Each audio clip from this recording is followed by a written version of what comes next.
प्रिय बंधुगण ख्रीष्ट जयंती अनेक अनेक शुभकामना। ख्रीष्ट जयंती हूँ वर्षर सबुठ आनंदमय समय। निज परिवार सह आनंद और समारोहर समय जेपरी जीशु जन्मर हृदय दृश्य प्रस्तुत करवा, ख्रीଷ୍ଟମାସ गछ गढ़ा, ଖ୍ରୀଷ୍ଟମାସ गीत गायन करवा एवं ଖ୍ରୀଷ୍ଟମାସ केक प्रस्तुत करवा।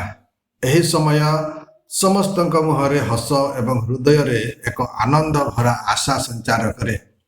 यह मध्य पवित्र समय जेबे आमे आम घर एवं गिरजा को आलोकमय तारा विभिन्न प्रकार रंग बिरंग बत्ती द्वारा सुसज्जित करिता।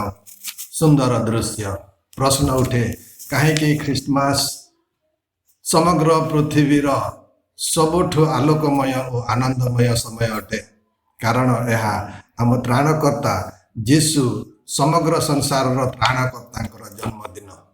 तेबे आगामी ଖ୍ରୀଷ୍ଟମାସ रे आमे आम हृदय को जीशु जन्म पाए किपरि प्रस्तुत करवा निजर सुंदर सद्गुण और सदिच्छा द्वारा।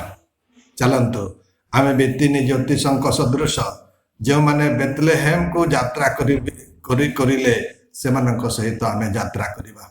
आगामी 10 दिन सुखमय रहस्य एवं तेजमय रहस्य जपमाला करी जीशु को माता मारिया सदृश तांको जीवन को आमे अनुसरण करवा।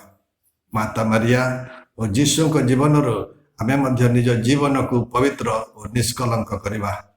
तीन ज्योतिषी यात्रा सदृश आमे आम यात्रा मध्य शिशु जीशु चारनी आड़ को आकर्षित करिबा। तेबे सेमाने तारा अटकी थिबा स्थान को देखी सेमाने खुशी रे विह्वल हेले। सेमाने भीतर को जाई शिशु जीशु को तांको माता मारिया सह देखी प्रणिपात होई प्रणाम कले। माथ्यू लिखित सुसमाचार अध्याय 2 10 एवं 11 पद। तीन ज्योतिषी जी मूल्यवान उपहार देले सेमानक सदृश आमे निजर हृदय जहाँ भल गुण भल कर्म एवं जीवन रे जहाँ किछि भी आमे अर्जिछु शिशु जीशु को अर्पण करवा। आम हृदय रूपी चारणी रे तांको स्वागत करवा। प्रणिपात होई शिशु राजा को प्रणाम करवा। जीशु हेउचंती जगतर ज्योति एवं तांकर उपस्थिति आम हृदय को खुशी रे भरिदेव।